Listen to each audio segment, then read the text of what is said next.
The Galactic Council classified Earth as a Class 15 deep world for good reason. Gravity crushed bones, atmospheric pressure strained lungs, microbes devoured flesh, predators stalked prey, weather patterns destroyed settlements. Even the planet's crust shifted unpredictably, swallowing entire regions whole. No sentient species would willingly colonize such a hellscape. The Council used Class 15 worlds as punishment colonies for the worst criminals in the galaxy, those deserving of suffering before death.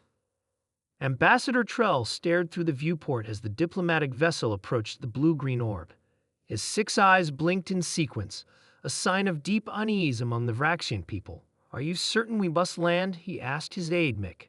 Mick's translucent exoskeleton rippled with bioluminescent patterns indicating affirmation. "The humans have requested formal diplomatic relations.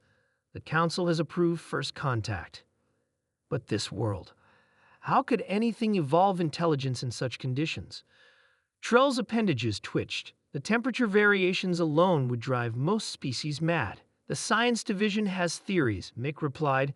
"They believe the harsh conditions accelerated evolution, creating unusually resilient neural pathways." Trell made a dismissive gesture. "Resilience is one thing, but they claim to have art."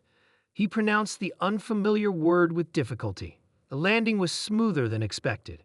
Earth's brutal gravity was mitigated by the ship's compensators, though Trell still felt heavier, his movements sluggish. A human delegation waited on the tarmac.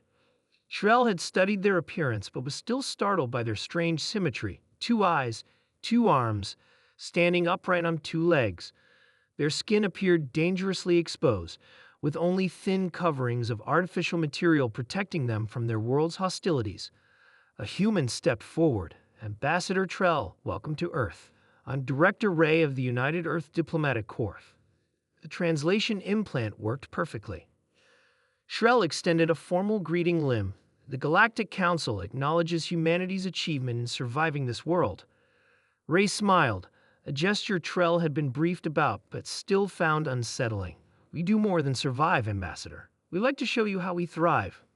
The human settlement, city they called it, was a chaos of structures defying practical design. Buildings of varying heights clustered together without apparent organization. Vehicles moved in designated channels. Humans walked openly under the deadly ultraviolet radiation of their star, protected only by thin layers of chemicals on their skin.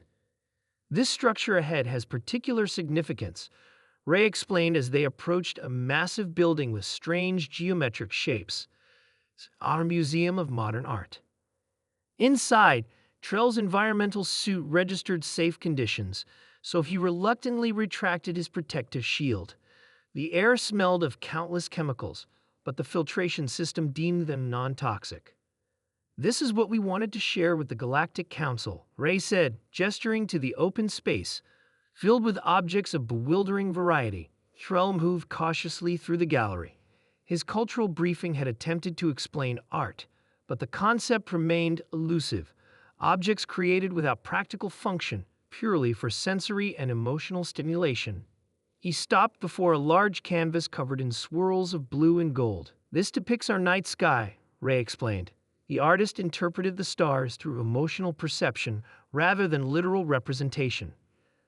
Trell's translator struggled with emotional perception. He studied the painting, searching for meaning in the chaotic patterns.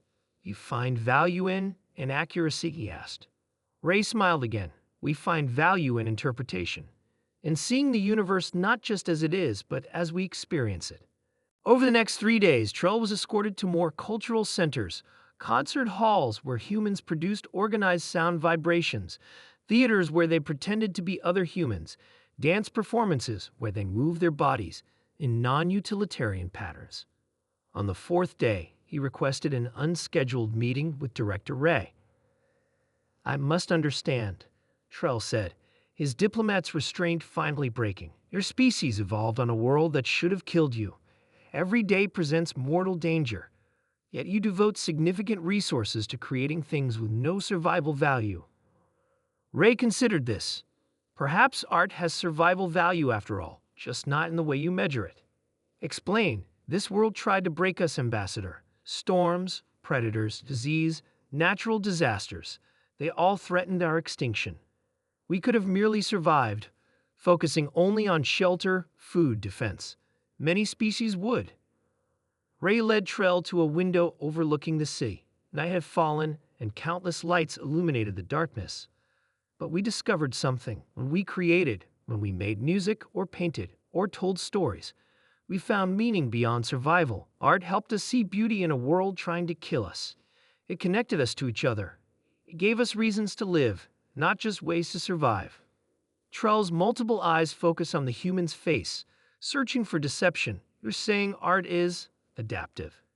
In a way, it helped us transform how we perceived our world. What you call a prison, we call home. What you see as deadly, we see as challenging. Art didn't just help us endure Earth, it helped us love it. Back on the diplomatic vessel, Trell prepared his report for the Council. The standard recommendation would be minimal contact. Class 15 world species rarely contributed meaningfully to galactic civilization. But humans were different. They had taken the most hostile conditions and not merely survived them but found beauty within them. They had transformed suffering into creation.